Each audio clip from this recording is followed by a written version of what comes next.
So one of the most unique and expansive systems that Starfield is offering is this ship customization system. And there are not many games in gaming as a whole that allows this level of customization and creativity that's also going to have a major impact on one of the main gameplay systems of Starfield as a whole. And Bethesda described the system as starting at a spaceport, and we actually got to see some of the options at a spaceport engineer or vendor. And talking to this NPC gave you a list of different options. First off, being a full repair to your ship, which this specific ship was going to cost this player 1,000 credits to fully repair. There's an option to view and modify your ships. You're going to have to be at a spaceport to fully modify and upgrade the different components of any of your different ships. They have an option to see what ships this spaceport has on offer to purchase, because you can also just purchase fully new ships from all the different spaceports, and presumably all the different factions are also going to have their own vendors to be able to purchase their own specific types of ships, and they're probably all going to be completely different depending on what faction you're buying from or what spaceport you're buying from. You'll also be able to sell things, so this may be just selling anything, or it may be specifically towards your different ships. Maybe you're able to obtain different ship parts throughout different gameplay in the system, or maybe you'll be able to just sell whole ships to the different spaceports. And then the final option is asking where you can go get new crew for your ships, in which there will also be opportunities at different spaceports or in different settlements to go find new crew specifically to crew your different spaceships. Now, once you go into the ship modification system, there's actually going to be two different ways to go about modifying or upgrading your ship. There's a more basic form that just lets you apply different pieces directly to your ship very quickly, either applying new pieces or just upgrading pieces you currently have. Or there's the completely custom ship builder mode, which will allow you to fully customize and add any different pieces you want to your ship, fully customizing the location of every piece, being able to completely redesign your ships, make them look however you want, attach different pieces together however you want, and even able to fully customize the different colors of all the different pieces of that ship. And this was even shown off in some different pieces of the Starfield showcase, where developers showed off making a ship look like a platypus and then making a ship look like this big transforming robot. You'll have so many different options on making your ship look exactly how you want it to look, or look exactly like basically anything else you want it to look like. And it doesn't seem like you have to follow conventions of space travel in any different way. As mentioned, they just made some massive robot that still was able to fly, so it seems like the shipbuilding system isn't going to have to follow any form of realism, which I think is really good because it just allows you to be as creative as you want. Now, when you're in the full shipbuilder mode, you'll be able to customize and move around or upgrade or change every single piece of the ship. And this includes a lot of different pieces and possibilities. You have cowling, which is primarily there to change the look or silhouette of your ship. You have shield generators, which would obviously be to shield your ship from damage. You have docking compartments, which you're going to need in certain areas to be able to dock with other ships if you want to dock out in space. Not sure if you're going to need all these different pieces, or if you're just going to want to add them if you want to partake in different pieces of content or different ship functions. You're going to have fuel tanks, which is going to be pretty important for further traveling. And we don't know exactly how fuel tanks are going to work. I don't think you're able to actually run out of fuel anymore, but fuel tanks are more a meter that shows how far you can actually travel in that specific ship. You have grav drives, which are going to let you jump through space. They explain this in Starfield as you're basically folding space and then going through that folded piece of space to allow you to jump to different galaxies or jump very far distances. Having better grav drives are going to allow you to jump even further distances. Then you have different weapons. You can apply missiles, ballistics, or laser weapons. Then you have engines, which are going to be very important for movement, speed, and potentially you may need even bigger engines to apply bigger fuel tanks to. You then have habs or habitats, which is where your crew and walkable interiors of your ship is going to be. Having bigger habs is going to allow you to have more crew manning the ship, is also going to allow you to add in more ship interiors. So things like crew quarters, mess halls, or even some storage areas, for instance, for weapons. You have your cockpit, which is where you're going to be piloting your ship. Presumably having higher tier or bigger cockpits will let more of your crew be in the cockpit, allowing them to maybe take over controls for weaponry, maybe take over controls for shielding, or even fly your ship. Then you have cargo holds, which the bigger they are, the more cargo you'll be able to store within your ship, even allowing you to make full cargo hauling ships with just cargo holds everywhere. You have a reactor, which seems to power everything else in the ship. So that'll be very important and will probably be kind of seen as the heart of the ship. If your reactor goes down, you don't have power to anything in your ship. And presumably if your reactor gets hit, it's probably going to blow up. You have your bay, which is basically the stairs that open up to allow you to enter and exit your ship. And then you have your landing gears, which is what's going to allow you to land on different planets. Not sure if there's going to be a ton of customization for different landing gears. I'm not exactly sure what different purposes different landing gears can make besides just changing the look of your ship. Now, when changing all these different pieces of your ship, there are going to be a handful of stats you want to keep an eye out for, because all these different stats can potentially change for every piece you're applying to your ship. Now for weapons, you have things like lasers, ballistics, and missiles, which will have a number value, presumably showing how much damage those are going to deal. Those are the only three we know of. It doesn't seem like there's going to be any different types of weapons past those three damaging types, but there probably will be a bunch of options in those different damaging types. So maybe different missile pods that can shoot more missiles, better tracking. Maybe ballistics could be some type of maybe railgun or minigun or something like that. Then you have a hull value, which will presumably go up if your hull can take more damage, will go down when you're taking damage, and a lower hull value would mean you can take less damage before the ship basically explodes. You'll have a shield value, which would be how much damage that shield could take before breaking. You have a cargo value, which would be how much cargo your ship could actually hold. You have a max crew amount, so adding more habitats, having a bigger ship would allow you to man more crew. You have a jump range, which is shown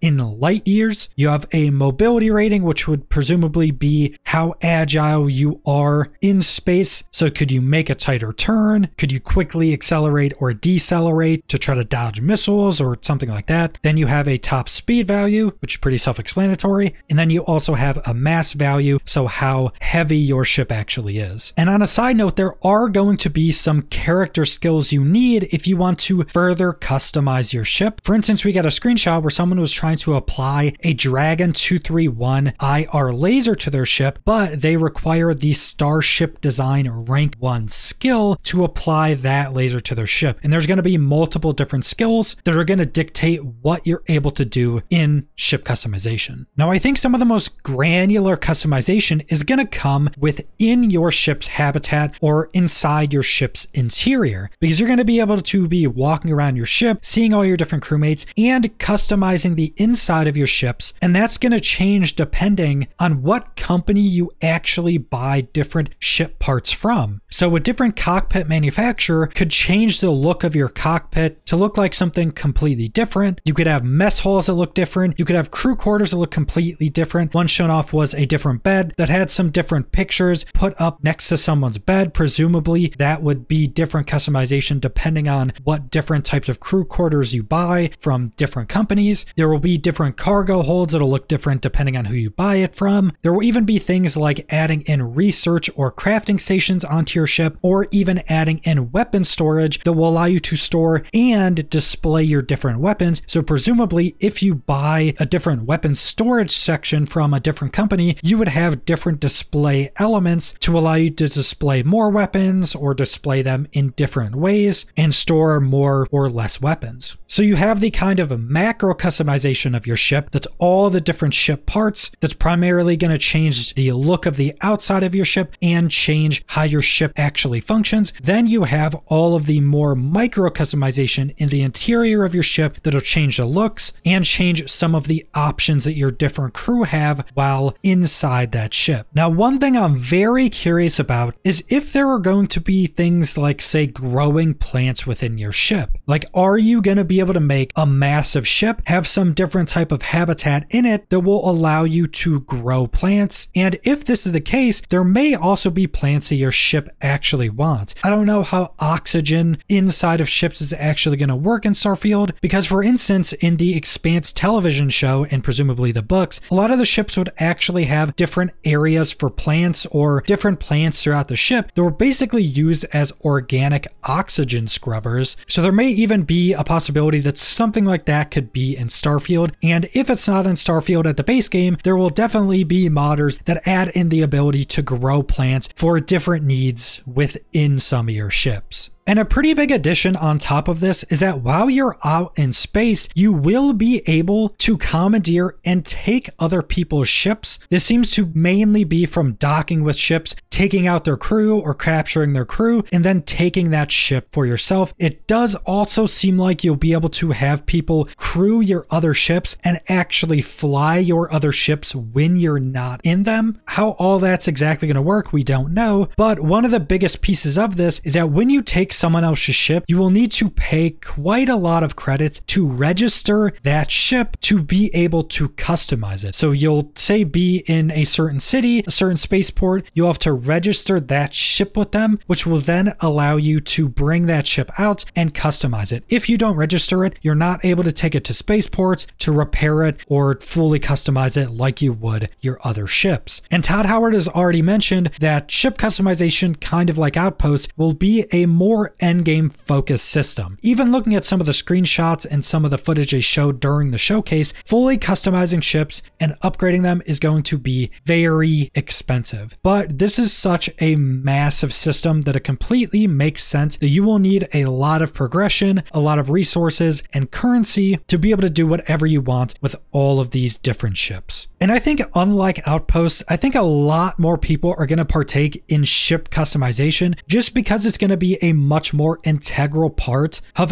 every facet of the game. If you're trying to do the main quests, you're obviously going to have to fly your ship to all the different planets to follow along with the main quest. If you're somebody that just wants to go do side quests, you're still going to need your ship to do that. If you're somebody that wants to do a bunch of outpost stuff, you're going to want to be taking your ship to outpost and go explore all the different planets. So if you want to do basically anything within Starfield, ships are going to be a pretty important role within that. So a lot more people are going to partake in customizing their ship, or at least upgrading their ship. Because if you want to, say, go to a planet super far away, you're going to have to increase your gas reserves, potentially increase your gravity drive so you can jump straight to where you want to go, or even add on more habitats to allow more crew onto your ship for those further travels, or even just add on more guns onto your ship to protect yourself while flying around the universe to go to the different areas you want to go. So I think ship customization has incredible depth and is also going to kind of force a lot of players into the system, even if it's just at a base level. But that's pretty much all I want to go over for ship customization. So thanks for watching.